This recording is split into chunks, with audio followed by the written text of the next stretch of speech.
Quería don Elías Montenegro era un hombre que inspiraba respeto y temor por igual. Su fortuna, construida a base de años en el negocio ganadero y bienes raíces, lo había convertido en uno de los hombres más ricos del norte del país. Dueño de más de una decena de estancias, empresas agrícolas y hasta hoteles rurales, Elías vivía en una enorme mansión de piedra, rodeado de cuadros antiguos y trofeos de cacería. Sin embargo, a pesar de su riqueza, era un hombre solitario. Nunca se casó y su única familia era un sobrino al que apenas veía. Matías era el hijo de la difunta hermana de Elías. Una mujer que Elías jamás perdonó por haberse casado con un músico bohemio y sin futuro. Desde niño, Matías había crecido en la pobreza. Su madre murió joven y su padre lo crió con lo poco que ganaba tocando en bares de mala muerte. Matías, sin embargo, no heredó la rebeldía de su padre, sino el corazón noble de su madre.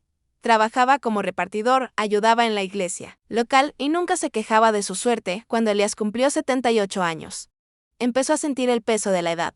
Su médico personal le advirtió que debía reducir el estrés y pensar en arreglar sus asuntos personales. Fue entonces cuando pensó en Matías. Ese muchacho será pobre, pero al menos lleva mi sangre. Aunque no sé si sirva para algo, murmuró una tarde mientras tomaba su whisky frente al fuego de así. Elías tomó una decisión que sorprendió a todos: citar a Matías a su oficina en el casco central de la estancia El Robledal. Tú y yo casi no nos conocemos, pero eres de mi sangre, le dijo sin rodeos mientras fumaba un puro cubano. He decidido venderte uno de mis ranchos. Matías, desconcertado, abrió los ojos como platos. ¿Venderme, don Elías? Yo no tengo dinero. Apenas gano para sobrevivir. No te lo voy a regalar. Por supuesto, gruñó Elías, pero te lo venderé barato. Muy barato. El rancho La Quebrada, viejo, abandonado, tierra seca y animales enfermos, nadie lo quiere. Si lo haces producir, te lo quedas. Si fracasas, vuelves a la miseria de donde saliste. Matías dudó, pero, dentro de sí, sintió que era una oportunidad, tal vez la única en su vida. Aceptó, y así, con una firma temblorosa, comenzó una historia que cambiaría la vida de ambos. Capítulo 2. Un infierno de tierra seca. La Quebrada estaba a más de 3 horas del pueblo más cercano. El camino de tierra era una espiral de piedras, polvo y soledad. Cuando Matías llegó con su mochila al hombro y una botella de agua, se encontró con una escena desoladora. La casa principal tenía el techo hundido, el corral estaba vacío, y el pozo de agua seco. Solo quedaban 2 vacas famélicas y un burro que apenas se sostenía. Pero lo peor no era eso. Lo peor eran los recuerdos de abandono. Al parecer, nadie había puesto un pie en ese lugar en más de 5 años. Los campos estaban secos, las cercas rotas y la maquinaria oxidada. Matías no se rindió. Durante semanas trabajó sin descanso, reparó el tejado con tablas viejas, limpió el pozo a mano, construyó un pequeño gallinero y logró convencer a un mecánico del pueblo de que le prestara herramientas a cambio de huevos frescos. ¿Qué haces aquí solo, muchacho?, le preguntó una anciana que vendía pan en la carretera. Ese rancho está maldito. Matías solo sonrió. No creía en maldiciones, solo en el esfuerzo. Sin embargo, la realidad era dura. Las lluvias no llegaban, los animales se enfermaban y el dinero apenas alcanzaba. Comía arroz con cebolla día tras día, dormía en un colchón con huecos y cada noche se acostaba mirando al techo con las manos llenas de ampollas. Capítulo 3. La sorpresa bajo tierra. Todo cambió el día que Matías decidió cavar una nueva fosa para almacenar agua de lluvia. Mientras paleaba la tierra seca, su pala chocó con algo duro. Al principio pensó que era una roca, pero al escarbar más, descubrió una tapa metálica antigua. La quitó con esfuerzo, y debajo encontró una escalera de piedra con una linterna vieja. Bajó con cuidado. El aire era espeso, pero dentro encontró algo increíble: una antigua cava subterránea. Decenas de barriles de madera, herramientas de cobre, botellas de vino centenario, incluso documentos protegidos en cajas de hierro. Al parecer, aquel rancho había pertenecido a un importante viticultor en el siglo XIX. Entre los documentos encontró planos de viñedos, fórmulas para fermentación y cartas de exportación a Europa. Y sí, pensó Matías, ¿y si intento plantar vides aquí otra vez?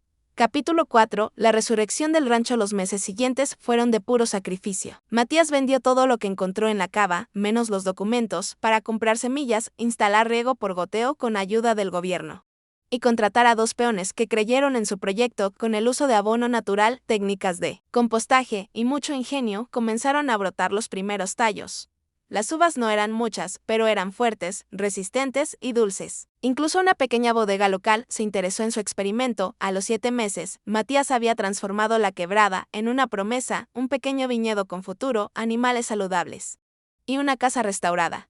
La prensa local escribió: el sobrino pobre del magnate que revivió un rancho olvidado. La noticia llegó, por supuesto, a oídos de Elías. Capítulo 5. El arrepentimiento de un hombre rico. Cuando Elías leyó el artículo, casi se atraganta con su café. Viñedos, exportación. Ese lugar era un basurero. Llamó a su abogado, pidió revisar los papeles de la venta. Legalmente irrompible. Le dijeron. Incluso había una cláusula que decía: el comprador renuncia a reclamos posteriores si el terreno llegara a revalorizarse. Ese muchacho me ha engañado, murmuró, aunque en el fondo sabía que no era cierto. El problema no era Matías. El problema era su propio orgullo. Intentó comprarle el terreno de vuelta, triplicando el precio original. No está en venta. Tío Elías, le respondió Matías por teléfono, este lugar es mi vida ahora. Y, entonces, por primera vez en décadas, Elías sintió algo que no conocía, vergüenza. Capítulo 6. La última visita 8 meses después de la venta. Elías decidió hacer algo que no había hecho en años, visitar un rancho por su cuenta. Viajó hasta la quebrada con chofer, sombrero y bastón en mano. Lo que encontró lo dejó sin palabras. Viñedos verdes, trabajadores sonriendo, una pequeña cabaña que ofrecía catas de vino y a Matías, montado en un caballo joven, con una camisa de lino y los ojos llenos de vida. Te felicito, sobrino, dijo Elías al bajar del auto. Hiciste lo que yo nunca pude. Matías bajó del caballo y se acercó con respeto. Gracias. Tío, no lo hice solo. Lo hice con lo que usted me dio, aunque fuera lo peor que tenía. Elías bajó la mirada. Sabía que había perdido algo más. ¿Qué tierras? Había perdido la oportunidad de confiar, de apoyar, de creer. ¿Puedo entrar?, preguntó con voz suave. Siempre tendrá un lugar aquí, si viene como familia. Y así.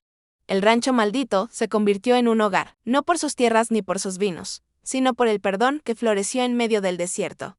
Capítulo 8. Un encuentro con el pueblo. Matías, por su parte, había ganado algo más que tierra fértil. El pueblo cercano, antes indiferente, ahora lo saludaba con respeto. Su historia se volvió símbolo de esfuerzo. Muchos jóvenes comenzaron a visitarlo para aprender sobre agricultura, vinicultura y administración rural. Un periodista local, que había estado presente en su llegada, La Quebrada, lo entrevistó de nuevo. ¿Qué fue lo más difícil?, le preguntó. Creer en mí cuando nadie más lo hacía. Y tener hambre de verdad. Eso te hace entender muchas cosas. La entrevista fue publicada en una revista nacional. Las llamadas comenzaron a llegar. Restaurantes de ciudades lejanas querían su vino, cadenas hoteleras deseaban asociarse para hacer turismo enológico. Matías, sin perder la humildad, seleccionó solo a los que respetaran el carácter artesanal de su rancho. Había transformado el olvido en una marca de calidad. Capítulo 9. Una propuesta inesperada. Una tarde, mientras supervisaba una nueva plantación de aceitunas, Matías recibió una carta con membrete dorado. Era del gobierno Origen. Le ofrecían postularse como representante del sector agrícola en el Consejo de Desarrollo Rural. No soy político, dijo a su ayudante, pero usted representa lo que queremos. Promover, esfuerzo, innovación y arraigo. Matías lo pensó por varios días. Consultó a sus trabajadores, a los vecinos del pueblo y finalmente aceptó. Su visión era clara: facilitar créditos a pequeños agricultores, proteger las semillas autóctonas y modernizar sin destruir. Elías leyó la noticia en el periódico. Mi sobrino, consejero Origen. Carajo, ¿qué sigue, presidente? Y, por primera vez, lo dijo con orgullo. Capítulo 10. Cosecha y reconciliación. Llegó la época de la primera vendimia. Matías organizó un festival local con música, baile y una pequeña feria agrícola. Invitó a todos los vecinos, a los alcaldes de los pueblos cercanos y también a Elías. Elías llegó en su jeep clásico, acompañado solo por su chofer. Bajó con dificultad pero con dignidad. Llevaba una camisa blanca, sombrero de palma y una botella de whisky como regalo. Matías lo recibió con un abrazo. Elías se quedó quieto al principio, pero luego correspondió. Durante el almuerzo, Elías dio un breve discurso. Muchos pensarán que vine aquí a recordar mi error, pero yo vine a celebrar el acierto de mi sobrino. Porque a veces, perder algo te hace encontrar lo que de verdad importa. Todos aplaudieron.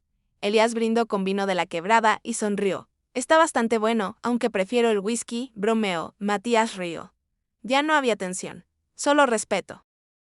Capítulo 16. Un nombre nuevo. La Quebrada ya no era simplemente un rancho, era una marca. Matías decidió dar el siguiente paso: registrar legalmente el nombre del vino que producía, pero no quiso que llevara su apellido ni el de Elías. Decidió llamarlo Monteluz en honor a su madre, Montserrat, y a la nueva vida que había brotado de la tierra muerta.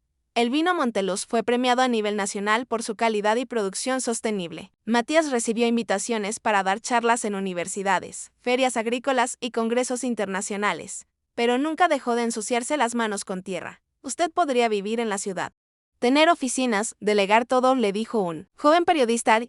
Perdería el alma del proyecto, respondió Matías. Yo no cultivo uvas, cultivo sentido. Capítulo 17. Nuevas raíces un día.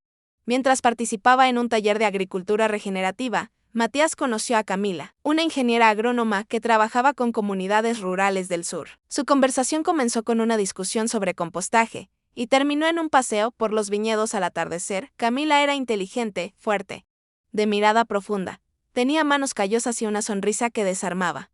No tardaron en enamorarse. A los 6 meses, Camila se mudó a La Quebrada y juntos fundaron una cooperativa con agricultores jóvenes. El rancho se llenó de vida, estudiantes, técnicos, familias enteras que venían a aprender, trabajar y soñar. Y un año después, la noticia alegró a todos. Camila y Matías esperaban su primer hijo. Capítulo 18. Las sombras de la codicia. Con el éxito llegó también la envidia. Grandes terratenientes que habían ignorado La Quebrada comenzaron a ver en Monteluz una amenaza comercial. Uno de ellos, Don Tadeo Villalba, dueño de bodegas industriales, intentó comprar el nombre, la tierra y hasta la marca. Lo compró. Todo, al doble del precio de mercado, le dijo a Matías. No está a la venta. Todo tiene un precio, muchacho. La dignidad no. Días después, los postes del viñedo amanecieron derribados. Algunos cultivos quemados y los pozos contaminados. Fue un golpe duro, pero no fatal. Matías denunció a Villalba públicamente. La comunidad, las redes sociales y hasta medios internacionales se unieron en apoyo. Villalba tuvo que pagar una multa millonaria y pedir disculpas públicas. Pero Matías no guardó odio. Solo sembró más. Capítulo 19. El hijo de la tierra. Cuando nació el hijo de Matías y Camila, todos los trabajadores del rancho celebraron como si fuera una vendimia. Le llamaron Elías, en honor al hombre que con errores. Y todo había cambiado su destino. El pequeño Elías creció corriendo entre las viñas, alimentando gallinas, montando a caballo con su padre. Matías le enseñó a leer con el diario de don Joaquín y a regar con las manos. Esta tierra te va a hablar, le decía. Y una tarde, al ver a su hijo reír en el barro, Matías sintió algo profundo. Por fin, el ciclo estaba completo. De la pobreza al amor. Del rechazo al legado. Capítulo 20. La llamada de la nación. El gobierno nacional, impresionado por el modelo de La Quebrada, ofreció a Matías el cargo de ministro de Agricultura. La noticia fue tendencia. Algunos lo aplaudieron, otros lo criticaron. ¿Te aceptará?, preguntó Camila. No lo sé. Si me voy, abandono esto. Si me quedo, tal vez pierda la oportunidad de cambiar más cosas.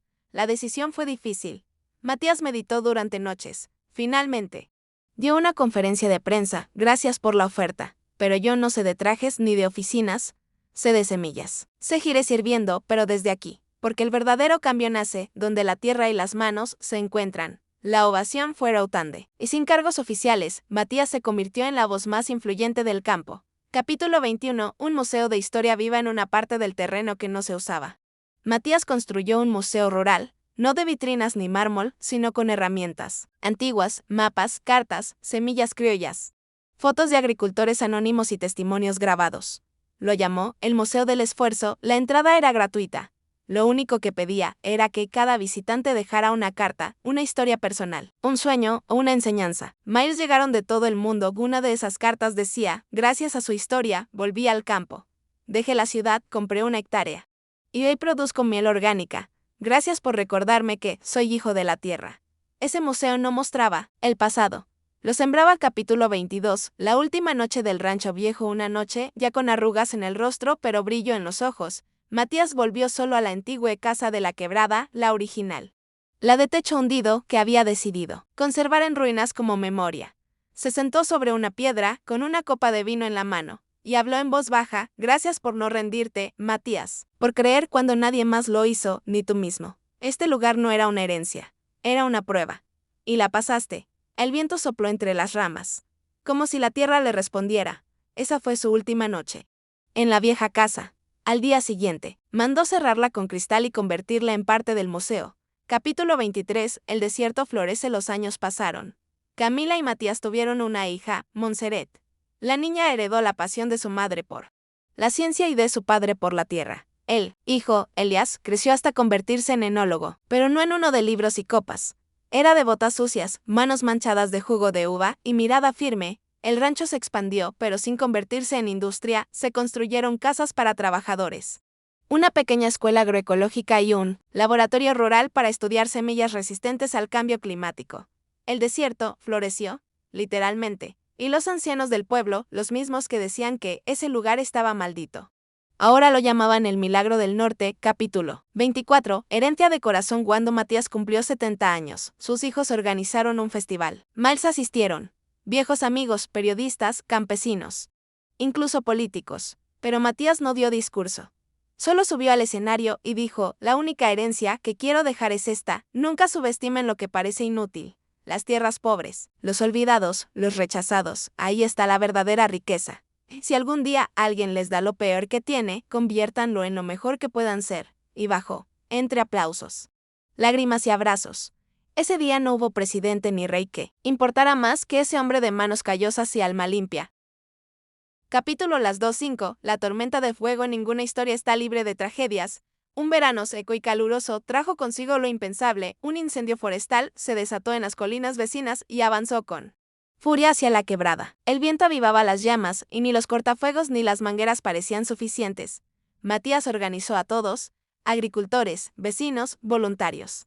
Todos lucharon contra el fuego durante 3 días y 3 noches. Caballos huyeron, gallinas murieron, y parte del viñedo más antiguo fue consumido. Cuando finalmente llegó la ayuda aérea, ya era tarde para muchas hectáreas. Matías, de pie entre cenizas, no lloró. Solo dijo: no hay fuego que consuma una raíz firme, y comenzó, una vez más, a reconstruir desde cero. Capítulo 26. El retorno del nieto olvidado. Un año después del incendio, apareció un joven desconocido en el rancho. Se llamaba Tomás. Venía desde el extranjero. Su madre, dijo, había sido una hija ilegítima de Elías Montenegro. Creo que somos familia, le dijo a Matías. No busco dinero. Solo quiero saber quién fue él y quién eres tú. Matías no dudó. Lo recibió como a un hijo. Le mostró la casa, el viñedo, el museo, la carta de Elías, los diarios. La cava subterránea. Tomás, conmovido, decidió quedarse un tiempo. Era diseñador y experto en tecnología. Ofreció ayudar a digitalizar los archivos históricos del rancho y diseñó una app educativa sobre agricultura regenerativa, la historia de Elías. Matías. Y ahora Tomás se volvió transgeneracional. Capítulo 27. El secreto del vino eterno. Mientras restauraban la cava antigua, Tomás descubrió una pequeña puerta oculta bajo una de las paredes. Detrás, una habitación de piedra sellada con cera. Dentro, 10 botellas de vino, cada una con una etiqueta manuscrita, reserva del silencio. Eran botellas de 1881, conservadas en perfecto estado. Matías consultó con expertos. Al abrir una, se reveló un sabor indescriptible, intenso, profundo, como si contuviera siglos. La prensa se alborotó. Un restaurante francés ofreció 1.000.000 de euros por una sola botella. Matías se negó: no están a la venta. Son un legado. Y el legado no se vende. Decidió usar una sola para una ceremonia muy especial. Capítulo 28. La boda bajo las estrellas. Elías, el hijo de Matías, ya adulto, le pidió la mano a su compañera de vida, Amina, una joven descendiente de agricultores africanos que estudiaba agricultura sostenible en Argentina. Se habían conocido en un congreso agroecológico. La boda fue en el rancho, bajo un cielo despejado y rodeada de parras. No hubo oro ni lujos, solo mesas de madera, vino, pan casero y música de cuerdas. Matías abrió una de las botellas reserva del silencio y brindó. Este vino fue enterrado hace más de un siglo, esperando el momento perfecto para salir a la luz. Como esta historia, como ustedes, fue la noche más hermosa en la historia del rancho. Capítulo 29. La carta del presidente. Días después, Matías recibió una carta oficial, firmada por el presidente de la nación. En ella se le otorgaba la condecoración más alta en el rubro agrícola, Héroe Nacional del Campo. También se le ofrecía, una vez más, ocupar un cargo directivo a nivel continental para liderar la red de seguridad alimentaria. ¿Esta vez dirás que sí?, le preguntó Camila, ya con el cabello blanco y la mirada dulce. No, pero voy a formar a quien sí pueda hacerlo. Y fundó la Escuela Monteluz, una academia gratuita donde jóvenes del campo de toda Latinoamérica recibían formación técnica, ética y humana para liderar el cambio rural. Capítulo 30. El viñedo de los nombres. Una idea nació del corazón de Camila: plantar una hilera de parras por cada persona que había hecho historia en la quebrada. Así nació el viñedo de los nombres. Cada planta tenía una placa, desde Don Joaquín hasta cada peón, cocinera, niño, visitante, anciano, estudiante o voluntario que alguna vez aportó algo. No importaba si fue una idea o un día de trabajo, la hilera creció. Y creció cientos de nombres. Miles de historias, cada vendimia, los visitantes recorrían las filas, leyendo las placas, y se daban cuenta de que este lugar no había sido construido por un hombre, sino por un pueblo. Capítulo 31, el último consejo. Matías, ya con 85 años. Caminaba cada día por el rancho con ayuda de un bastón hecho con madera del primer viñedo que plantó. Una tarde, se reunió con sus hijos y nietos bajo el viejo roble central. Cuando yo llegué aquí, solo había polvo y fantasmas. Pero la tierra recuerda al que la trata con amor. ¿Y si el mundo cambia?, preguntó Montserrat, su nieta más joven, que cambie, pero que nunca los cambie a ustedes. La tierra es sabia. El poder pasa, pero la raíz permanece, y les entregó su diario. No para que lo leyeran, sino para que lo continuaran. Capítulo 32, Monteluz vive tras la muerte de Matías. El país entero hizo luto. No fue un funeral con soldados ni cañones, sino con guitarras, cosechas y lágrimas honestas. Las escuelas pararon clases. El canal nacional transmitió un documental llamado El hombre que transformó la tierra. Sus cenizas fueron esparcidas en el cerro donde una vez escuchó cantar a los coyotes. Camila vivió 5 años más. Murió rodeada de nietos, con la tranquilidad de quien sabe que sembró todo lo que podía. El rancho pasó a llamarse oficialmente Fundación Monteluz Escuela, Viñedo y Museo del Futuro Rural. Y en la entrada, una frase: aquí, donde nadie veía valor, nació todo. ¿Listo para continuar con el quinto bloque de 5000 palabras, capítulos 33 en adelante? Capítulo Las 2:5, la tormenta de fuego. Ninguna historia está libre de tragedias. Un verano seco y caluroso trajo consigo lo impensable. Un incendio forestal se desató en las colinas vecinas y avanzó con furia hacia la quebrada. El viento avivaba las llamas, y ni los cortafuegos ni las mangueras parecían suficientes. Matías organizó a todos, agricultores, vecinos, voluntarios. Todos lucharon contra el fuego durante 3 días y 3 noches. Caballos huyeron, gallinas murieron, y parte del viñedo más antiguo fue consumido. Cuando finalmente llegó la ayuda aérea, ya era tarde para muchas hectáreas. Matías, de pie entre cenizas, no lloró. Solo dijo: no hay fuego que consuma una raíz firme, y comenzó, una vez más, a reconstruir desde cero. Capítulo 26, el retorno del nieto olvidado. Un año después del incendio, apareció un joven desconocido en el rancho. Se llamaba Tomás. Venía desde el extranjero. Su madre, dijo, había sido una hija ilegítima de Elías Montenegro. Creo que somos familia, le dijo a Matías. No busco dinero. Solo quiero saber quién fue él. ¿Y quién eres tú? Matías no dudó. Lo recibió como a un hijo. Le mostró la casa, el viñedo, el museo, la carta de Elías, los diarios. La cava subterránea. Tomás, conmovido, decidió quedarse un tiempo. Era diseñador y experto en tecnología. Ofreció ayudar a digitalizar los archivos históricos del rancho, y diseñó una app educativa sobre agricultura regenerativa, la historia de Elías. Matías. Y ahora Tomás se volvió transgeneracional. Capítulo 27, el secreto del vino eterno. Mientras restauraban la cava antigua, Tomás descubrió una pequeña puerta oculta bajo una de las paredes. Detrás, una habitación de piedra sellada con cera. Dentro, 10 botellas de vino, cada una con una etiqueta manuscrita, reserva del silencio. Eran botellas de 1881, conservadas en perfecto estado. Matías consultó con expertos. Al abrir una, se reveló un sabor indescriptible, intenso, profundo, como si contuviera siglos. La prensa se alborotó. Un restaurante francés ofreció 1.000.000 de euros por una sola botella. Matías se negó: no están a la venta. Son un legado. Y el legado no se vende. Decidió usar una sola para una ceremonia muy especial. Capítulo 28, la boda bajo las estrellas. Elías, el hijo de Matías, ya adulto, le pidió la mano a su compañera de vida, Amina, una joven descendiente de agricultores africanos que estudiaba agricultura sostenible en Argentina. Se habían conocido en un congreso agroecológico. La boda fue en el rancho, bajo un cielo despejado y rodeada de parras.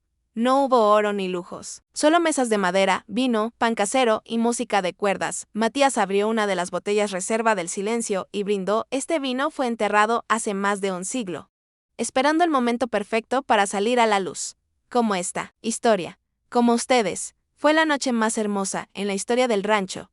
Capítulo 29, la carta del presidente. Días después, Matías recibió una carta oficial, firmada por el presidente de la nación. En ella se le otorgaba la condecoración más alta en el rubro agrícola, Héroe Nacional del Campo. También se le ofrecía, una vez más, ocupar un cargo directivo a nivel continental para liderar la red de seguridad alimentaria. ¿Esta vez dirás que sí?, le preguntó Camila, ya con el cabello blanco y la mirada dulce. No, pero voy a formar a quien sí pueda hacerlo, y fundó la Escuela Monteluz.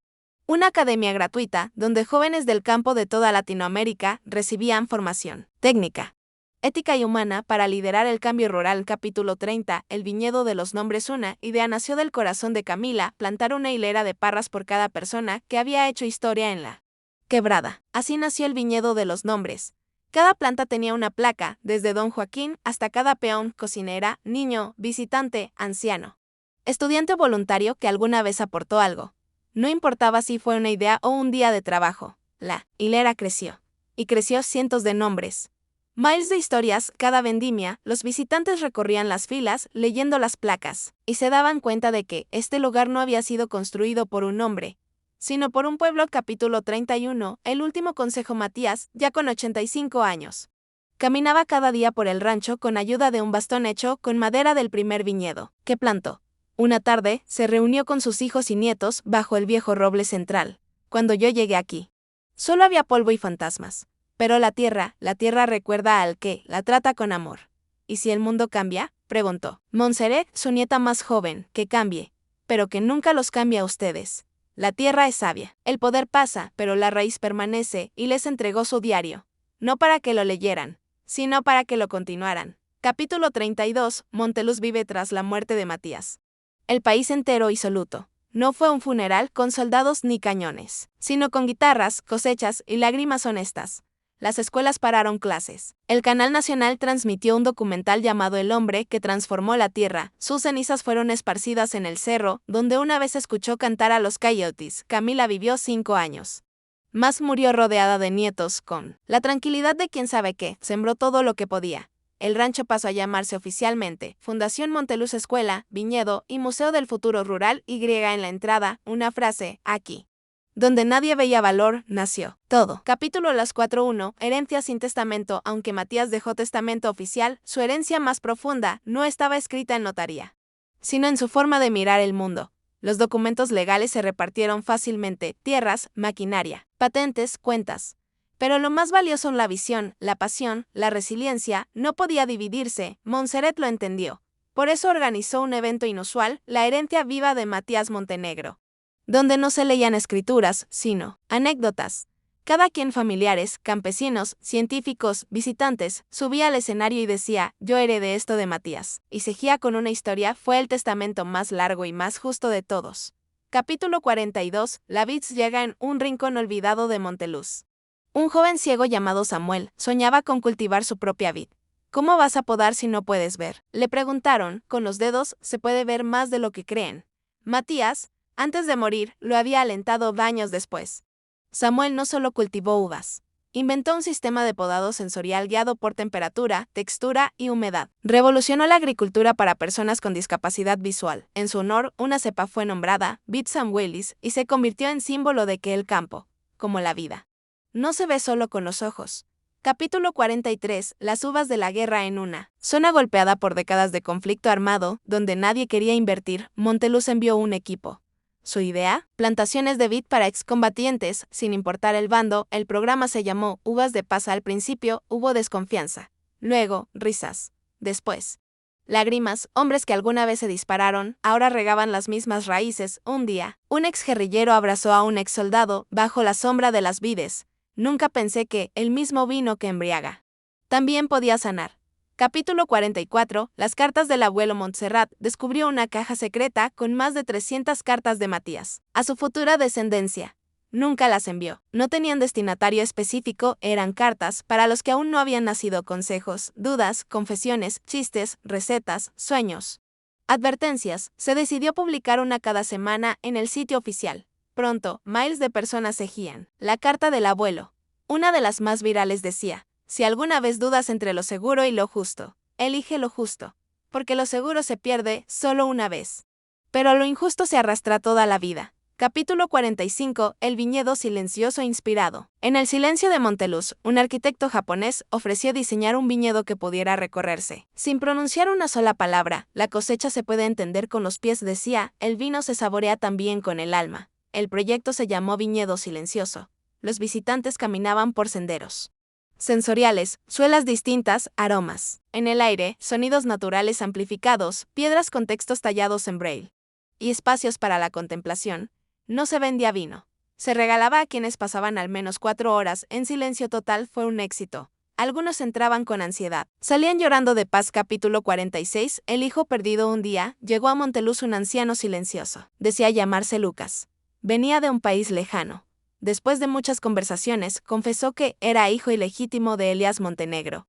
Fruto de un amor clandestino, no pedía dinero.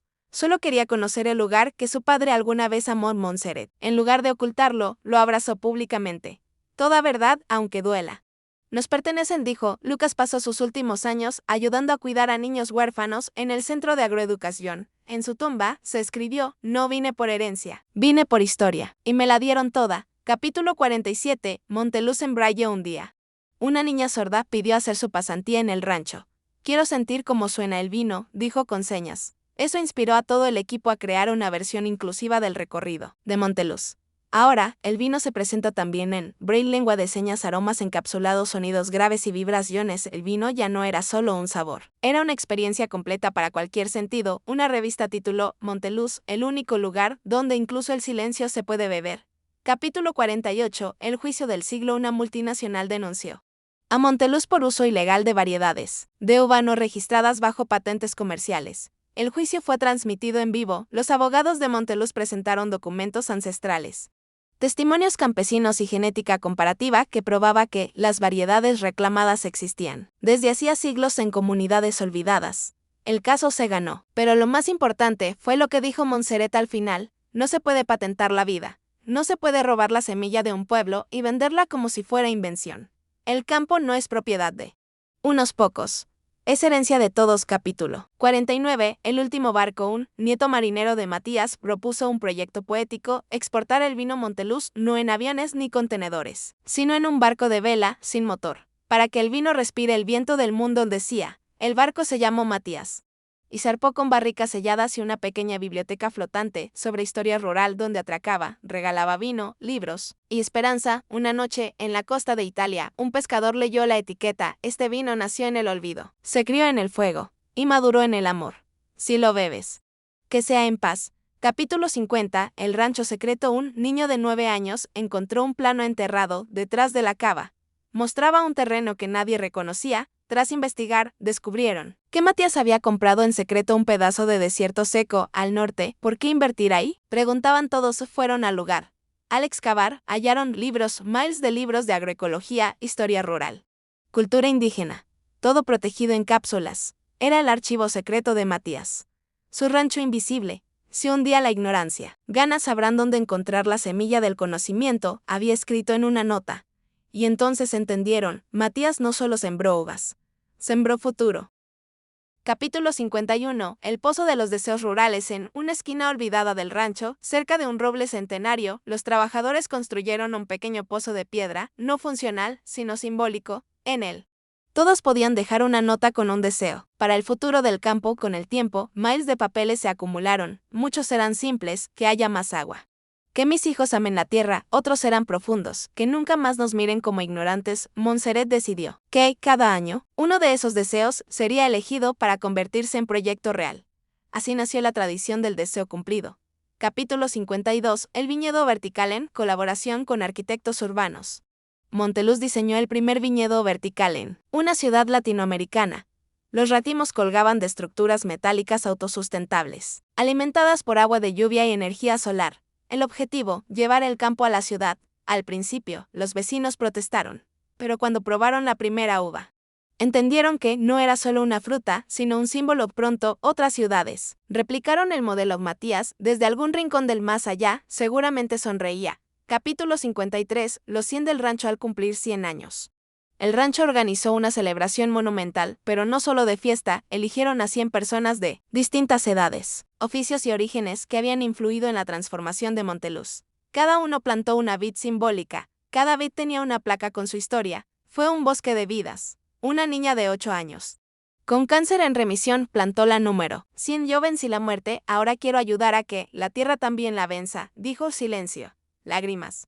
Aplausos. Capítulo 54. El enemigo invisible. Durante meses, Una plaga invisible atacó las cosechas. No era un hongo ni una bacteria. Era peor, la indiferencia. Los jóvenes del pueblo empezaban a perder el interés por la vida rural. Soñaban solo con pantallas y ciudades, Montserrat, en lugar de culpar.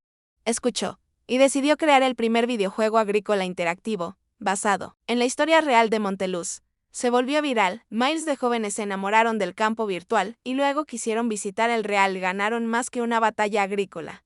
Ganaron una generación. Capítulo 55. La vid rebelde en una colina apartada. Una sola planta de vid crecía diferente. Las hojas eran rojas desde jóvenes. El fruto maduraba en ciclos irregulares. Los enólogos querían arrancarla. Era defectuosa, pero un niño indígena dijo, es especial. Solo necesita que la escuchen. Montserrat ordenó protegerla. Pasaron años. Un día, esa vid dio un vino. Diferente, dulce al principio, ácido al final, como una historia compleja. Ganó un premio internacional, y en su etiqueta se leía, vid rebelde, porque a veces lo imperfecto es perfecto. Capítulo 56. El abrazo de la tierra después de un terremoto. Parte del terreno se agrietó, la gente pensó que era un mal augurio. Pero Montserrat ordenó no rellenarlo, la tierra también necesita abrirse. Como nosotros se construyó. Alrededor un mirador, con paneles que contaban la historia geológica del lugar y poemas escritos por niños del pueblo. Se convirtió en un lugar de reflexión y consuelo. Le llamaron el abrazo de la tierra. Capítulo 57. Los hijos del barro. Un taller de cerámica dentro del rancho empezó como terapia para niños con problemas de conducta. Pronto, los niños modelaban tinajas, platos y figuras inspiradas en el campo. Algunos incluso usaban tierra del viñedo para moldear una de las piezas, una escultura de Matías con barba de uvas. Fue exhibida en París. El programa se llamó Hijos del Barro y demostró que la tierra no solo da comida, también da identidad. Capítulo 58. El silencio del vino. Una cata fue organizada para personas que habían perdido el habla. El reto, probar el vino y expresarlo solo con gestos, dibujos o música. El resultado fue un concierto de sentidos. Una mujer pintó una espiral púrpura. Un niño con autismo golpeó un tambor con ritmo perfecto. Un anciano ciego tocó notas en flauta de pan que estremecieron a todos. Se concluyó, el vino no necesita palabras, solo verdad. Capítulo 59. La sombra del tío. Aunque todo había cambiado. Elías Montenegro, del millonario que inició todo vendiendo el rancho en desprecio, seguía vivo. Viajó en secreto a Monteluz. Quedó atónito.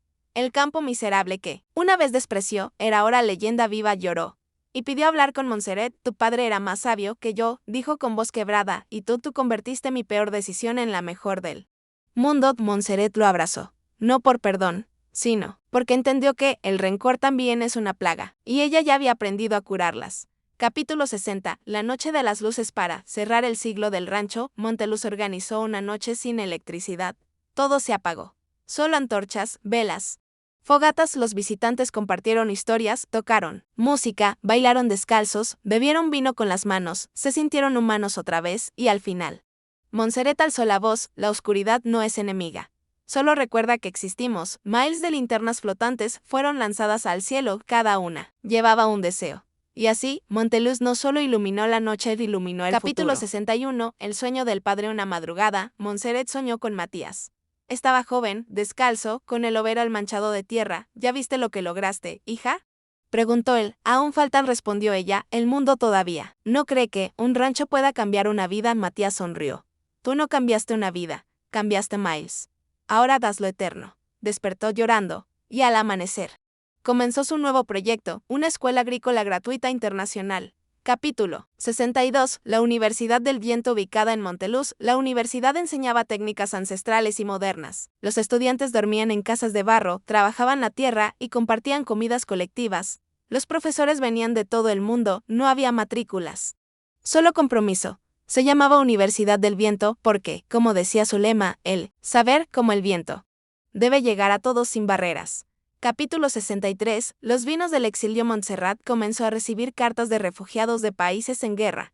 Ella respondió enviando botellas con etiquetas escritas a mano que decían, este vino es tu casa, donde estés. Eso inspiró un nuevo vino, Exilio, elaborado por inmigrantes y desplazados que vivían en México. Ganó premios. Pero más importante, creó comunidad. Cada copa era memoria y esperanza. Capítulo 64. La hija del viñedo. Montserrat adoptó a una niña abandonada en un campo vecino. La encontró recogiendo uvas, sola, con una expresión feroz y valiente. ¿Por qué trabajas aquí?, le preguntó. Porque esta tierra me habla, y yo la escucho. La adoptó sin papeles ni juicios. Le puso por nombre Alba, porque era el nuevo amanecer del rancho. Alba creció entre libros, barro y racimos, y juró que algún día sería presidenta del campo. Capítulo 65. El templo de tierra. Se construyó un templo sin religión, solo un espacio de paz hecho con adobe, madera y viento. Allí no se rezaba, se agradecía. Cada semana alguien contaba lo que la tierra le había enseñado. Un día, un borracho reformado dijo: antes la tierra me tragaba, hoy me abraza. Gracias, todos aplaudieron. Ese templo demostró que la espiritualidad también puede tener raíces. Capítulo 66. El fantasma del dinero. Una corporación extranjera ofreció comprar todo Monteluz por millones. Prometieron modernizar, multiplicar exportaciones y crear empleos. Montserrat rechazó. Aquí no vendemos tierra. Aquí sembramos sueños. Los abogados insistieron. La prensa presionó. Ella respondió con una sola carta: no hay precio para lo que nace del alma. Monteluz se volvió símbolo global de resistencia digna. Capítulo 67. Las uvas del tiempo. Un laboratorio descubrió que una variedad de uva cultivada en Monteluz tenía una mutación genética natural que ralentizaba el envejecimiento celular. Era un milagro biológico. Montserrat no lo patentó. En su lugar, compartió la semilla con comunidades rurales pobres del mundo. La naturaleza no tiene dueños, dijo, solo guardianes. Así nació el programa Uvas para la Eternidad. Capítulo 68. El último racimo ya mayor. Montserrat reunió a toda su familia en la loma, donde Matías plantó la primera vid. Cuando mi padre me dio este rancho, era una broma cruel. Tú lo hiciste historia, respondió Alba, su hija adoptiva. No. Lo hicimos todos, con errores, lágrimas, vino y esperanza. Cortó el último racimo de esa temporada y lo compartió con todos. No sabían que sería el último que ella cortaría. Capítulo 69. El legado. Montserrat falleció tranquila, rodeada de los suyos, con una copa de vino en la mano y la tierra bajo los pies. El país entero lloró, pero también celebró, porque había dejado un legado vivo: escuelas, vinos, canciones, poesía, tierra fértil, niños soñando. Sus últimas palabras fueron: donde haya tierra, habrá milagros. Capítulo 70. El rancho de todos. Años después, el rancho ya no tenía dueño, era una cooperativa global, dirigida por jóvenes que habían crecido inspirados por su historia. Monteluz se convirtió en el símbolo más puro del poder transformador de la tierra, la familia y la segunda oportunidad. Y en la entrada, tallado en piedra: aquí empezó el milagro, aquí empieza otro.